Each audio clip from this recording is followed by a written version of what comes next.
मैं यौम मई के मौका पर पाकिस्तान के मजदूरों को जोश और वल्वले को सलाम पेश करता हूँ।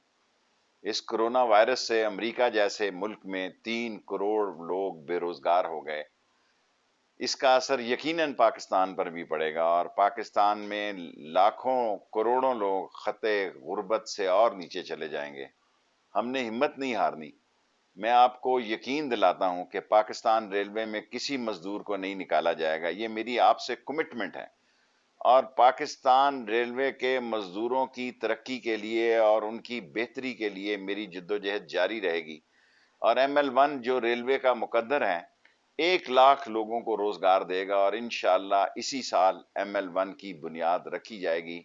और मुझे पूरी उम्मीद है कि चीन के सरबराहान इस मौके पर पाकिस्तान आएंगे।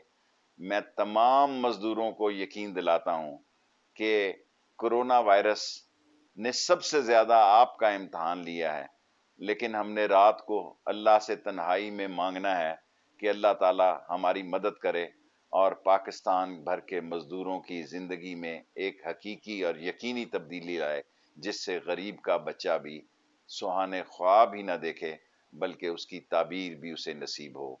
पाकिस्तान जिंदाबाद। रेलवे मजदूर और पाकिस्तान के मजदूर जिंदाबाद।